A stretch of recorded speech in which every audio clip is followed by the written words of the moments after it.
Boruto 2 blue vortex chapter 5 हमारे सामने आ चुका है, जिसके अंदर हमें टाइम स्किप के फ्लैशबैक्स देखने को मिले, जिसके अंदर हमें पता चल चुका है कि सास्के ट्री कब बना, इसके अलावा कोड को स्कार किसने दिया और बोरुटो कोड से डर के कब भागा। और इसके अलावा इस चैप्टर के अंदर हमें अमाडो भी देखने को मिल चुका है, और क्या अमाडो के ऊपर ओमनीपोटेंस वर्क नहीं कर रहा, और क्या हमारे गोट नारुतो का सीरीज के अंदर कमबैक होगा। इन सभी चीजों के ऊपर मैं बात करना तो चाहता हूं, लेकिन यार इस वीडियो में नहीं, क्योंकि अभी मेरे एग्जाम चल रहे हैं। जो मुझे रेगुलर फॉलो करते हैं उन्हें तो पता होगा, तो इसलिए अभी के लिए तो हम बस चैप्टर 5 की एक्सप्लेनेशन को कवर करेंगे। वैसे ये सारे पॉइंट्स चैप्टर 5 के अंदर हैं, तो उसके अंदर मैं तुम्हें थोड़ा थोड़ा इनके बारे में बताऊंगा। लेकिन हाँ, एक बार एग्जाम्स खत्म हो जाएं उसके बाद कुछ पॉइंट्स हैं जिनके ऊपर मुझे डिटेल में बातचीत करनी है। जैसे एक तो अमाडो के दिमाग में क्या चल रहा है, और दूसरा ये जो शिंजूज हैं इनकी रियलिटी क्या है, इनका क्या एम है। इन सभी चीजों के ऊपर डिटेल में बातचीत हम बाद में करेंगे। अभी के लिए तो चैप्टर की एक्सप्लेनेशन स्टार्ट करते हैं। तो चैप्टर का नाम होने वाला है टारगेट, और चैप्टर के कवर पेज पे हमें देखने को मिल जाता है सास्के। और चैप्टर का नाम टारगेट क्यों है, तो इस चैप्टर के अंदर हमारे शिंजूज अपने अपने टारगेट्स रिवील करेंगे, जिसके ऊपर हम आगे आएंगे। अभी के लिए चैप्टर स्टार्ट करते हैं। तो चैप्टर की स्टार्ट होती है फ्लैशबैक के साथ, जिसमें हमें बोरुटो का लंबे बालों वाला लुक देखने को मिलता है, और साथ ही हमें देखने को मिलता है सास्के। तो आगे बोरुटो सास्के से बोलता है, आपको मेरा उचीहा स्टाइल कैसा लगा भाई? एक Hyuga plus Uzumaki and Namikaze genes का बच्चा उचीहा स्टाइल मास्टर कर गया। तो सास्के बोलता है, मैंने तुम्हें पिछले 1 साल में वो सारी चीजें सिखा दी हैं जो मुझे आती थी। तो बोरुटो बोलता है, आप मजाक कर रहे हो ना, क्योंकि मैं तो अभी तक बस टाइम पास कर रहा था। तो सास्के बोलता है, तुम्हें मुझे देखकर क्या लग रहा है, मैं मजाक कर रहा हूं? तो फिर सास्के बोलता है कि तुम में टैलेंट है और तुम में क्विक लर्नर भी हो, in another words A genius. तो आगे सास्के कुछ तो बोल रहा था, लेकिन वो बीच में ही रुक जाता है। तो फिर वो बोलते हैं कि मैं तुम्हें सब कुछ सिखा चुका हूं, लेकिन तुम्हारी ट्रेनिंग अभी खत्म नहीं हुई है, तो अपने मूव्स और अपने माइंड को शार्प करो, और मेरी टीचिंग से अब तुम क्या करोगे वो तुम्हारे ऊपर है। और आगे सास्के बोलते हैं, you are a lot like Naruto. जब मैं अपने पाथ से भटक गया था तब वो मुझे वापस लेकर आया, और तुम्हारी आंखों में मुझे सेम डिटर्मिनेशन दिखता है। अब मुझे फर्क नहीं पड़ता कि तुम कौन हो, और अब मैं ये भी समझ चुका हूं कि साराडा ने मुझे तुम्हारी मदद करने के लिए क्यों कहा। यह कुछ तो चल रहा है जो सिर्फ तुम और साराडा ठीक कर सकते हो, इसलिए मैंने तुम्हें ट्रेन किया। तो आगे हम स्ट्रेट देखते हैं सास्के वर्सेस कोड का पैनल, जहां सास्के ने कोड की एक आंख उड़ा दी, और भाई कोड जो जिगेन से ज्यादा स्ट्रॉन्ग है, और सास्के जिसका एक हाथ तो पहले ही नहीं था और अब उसके पास रीनेगान भी नहीं है। तो आगे हम देखते हैं कि सास्के बोरुटो से बोलते हैं कि तुम अभी इससे नहीं लड़ सकते, इसलिए यहां से भाग लो और सर्वाइव करो, और मेरी सिखाई हुई स्किल्स को मास्टर करो, और तब तुम्हें कोई नहीं रोक पाएगा। और लास्ट में सास्के बोलते हैं, look over Sarada for me Boruto, और वो लड़ने चला जाता है। और नेक्स्ट पैनल में हम देखते हैं कि सास्के पेड़ बन चुका है, और उसके आसपास कई सारे क्लोग्राइम्स कटे पड़े हैं। Well he is Sasuke उचिहा after all. तो आगे हम देखते हैं कि बोरुटो सास्के की सोल ले लेता है, और वो बोलता है, आई गॉट दिस अंकल सास,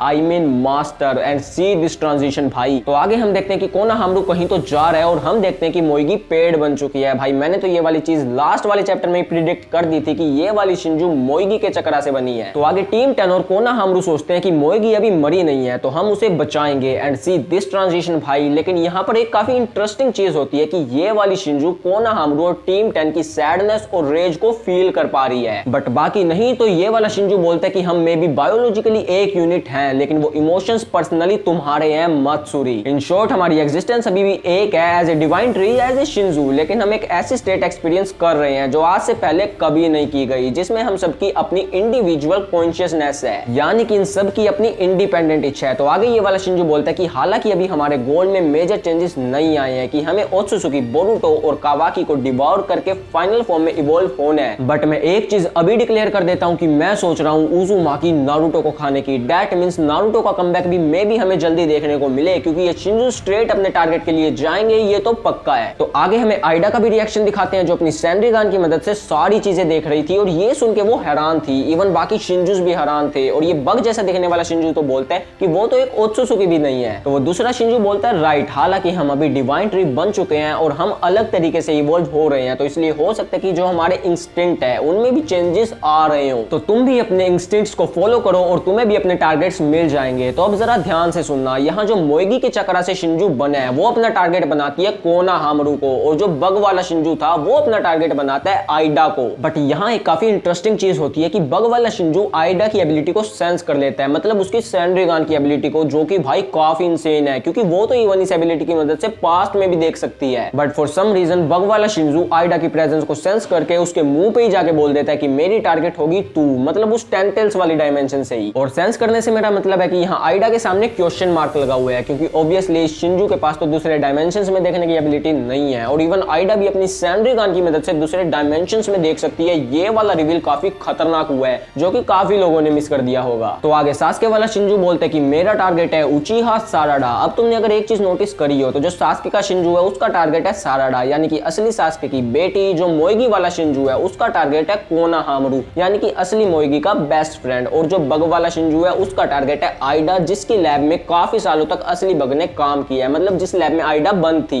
यानी कि ये सारे शिंजूस जिन ह्यूमन से बने हैं उनके रिलेशंस को टारगेट कर रहे हैं। तो फिर इस वाले शिंजू का टारगेट नारुतो क्यों है, व्हाई? इसके ऊपर जल्दी वीडियो आएगी, इसलिए डू सब्सक्राइब। तो आगे हम सुमिरे और अमाडो को देखते हैं। तो सुमिरे अमाडो से बोरुतो के बारे में बात करती है कि कैसे वो 3 साल बाद आया, सबको बचाया, लेकिन स्टिल सारे उसके अपोज में है। लेकिन यहाँ सुमिरे को थोड़े फ्लैशबैक्स आते हैं, जो मैं तुम्हें कब से बोल रहा हूँ कि अमाडो को कावाकी चाहिए अपनी बेटी को फिर से रीइंकार्नेट करने के लिए, और अब कावाकी बोरुतो है ओमनीपोटेंस की वजह से। और हाँ, अमाडो के ऊपर ओमनीपोटेंस ने वर्क किया है। वेल अभी के लिए तो हमें यही दिखा रहे हैं। तो आगे सुमिरे बोलती है कि तुम मुझे काफी शांत दिख रहे हो, ऐसा क्यों है? अगर वो बोरुतो को मार देते हैं तो तुम्हें दिक्कत नहीं हो जाएगी, क्योंकि वो तुम्हें चाहिए अपनी बेटी को फिर से रिवाइव करने के लिए। तो अमाडो बोलते हैं कि मैंने काशिन कोजी की मदद से बोरुतो को कारा से बचाया टू टेक इशिकी डाउन, और इशिकी के मरने के बाद मैंने बोरुतो के कारामा को फिर से रिकंस्ट्रक्ट किया, जिसमें मैंने तब मेरी बेटी का डाटा भी डाल दिया था, क्योंकि एक उसी तरीके से ह्यूमन सोल को एग्जैक्टली रिस्टोर किया जा सकता है जैसी वो थी, और इसलिए मुझे बोरुतो जिंदा चाहिए था। बट कावाकी के पास भी कारामा है और उसकी बॉडी एक साइंटिफिक निंजा टूल है, और वो होकागे का बेटा है, लेकिन फिर भी किसी को नहीं पता कि उसकी बॉडी को किसने मॉडिफाई किया है। लेकिन ये साफ है कि वो मैं हूं जिसने कावाकी को मॉडिफाई किया है, यानी कि होकागे के बेटे को, जो कि एक्चुअल में नहीं हुआ था, क्योंकि एक्चुअल में बोरुतो नारुतो का बेटा है जिसे किसी ने मॉडिफाई नहीं किया था। तो सुमिरे बोलती है तुम्हें ये सब कैसे पता? तो अमाडो बोलते हैं कि काफी सारे साइंस हैं जो ये चीज प्रूव करते हैं। ये एक साइंटिस्ट की हैबिट होती है, जैसे एक आर्टिस्ट अपना मार्क छोड़ता है ठीक वैसे ही, और कावाकी के कर्मा के साथ भी ऐसा ही है। मैंने उसे रिकंस्ट्रक्ट किया है और उसके अंदर आकेबी का डाटा है। हालांकि ये फिनोमिना मेरी मेमोरी को गलत साबित कर रहा है, लेकिन मेरे पास फिजिकल एविडेंस है। तो मैं इस कंक्लूजन पे पहुंचा हूं कि मेरी मेमोरी का कुछ हिस्सा तो अल्टर हुआ है। अभी के लिए तो मेरे पास बस यही एक्सप्लेनेशन है, क्योंकि एक साइंटिस्ट के पास फिजिकल एविडेंस से बड़ा कोई प्रूफ नहीं होता। और हाँ, इस चैप्टर के अंदर अमाडो दूसरा बंदा है जिसने अपनी मेमोरी पे शक किया है। पहला हमारा सास्के उचिहा था। तो आगे अमाडो बोलते कि मुझे नहीं पता ये किसने किया, लेकिन अभी के लिए मेरी प्रायोरिटी आकीबी के डाटा वाला कारामा है, जो कि बोरुतो के पास नहीं बल्कि कावाकी के पास है। बट ये सारी चीजें सर्वेलेंस कैमरा की मदद से साई और शिकामारू भी देख रहे थे, जिसपे साई शिकामारू से पूछते कि शिकामारू तुम्हें इस बारे में क्या लगता है, मतलब कि अब कहीं ना कहीं कोनोहा भी रियलिटी की तरफ जा रहा है। लेकिन हमें शिकामारू का जवाब ना सुना के सीन शिफ्ट करते हैं सुमिरे और साराडा पे, जहां सुमिरे साराडा को बताती है कि कैसे ओमनीपोटेंस के बावजूद अमाडो को शक है कि उसकी मेमोरी रीराइट करी गई है। तो साराडा बोलती है पर कैसे, क्योंकि बाकी लोग तो बोरुतो की फैमिली फोटो देखने के बाद भी ये चीज नहीं मान रहे। तो सुमिरे बोलती है कि ज्यादातर लोग फिजिकल एविडेंस से ज्यादा अपनी मेमोरी पे बिलीव करते हैं, और वो नॉर्मली अपनी मेमोरी पे डाउट नहीं कर पाते। तो साराडा बोलती है बट माय डैड स्टिल, जिसके आगे बोरुतो कंप्लीट करता है कि old man Sasuke no master Sasuke believe in me, उन्होंने अपनी मेमोरी पे डाउट करके अपनी लाइफ को रिस्क में डाल के मुझे बचाया। ये सब कुछ सिर्फ तुम्हारे लिए साराडा। और हाँ, यानी कि हमारे young lord is once again back in Konoha. तो आगे साराडा भाग के बोरुतो को गले लगा लेती है और भाई सुमिरे के साथ यहाँ मोए मोए हो जाता है। तो साराडा बोलती है you are late stupid Boruto, और बोरुतो बोलता है सॉरी बट आई एम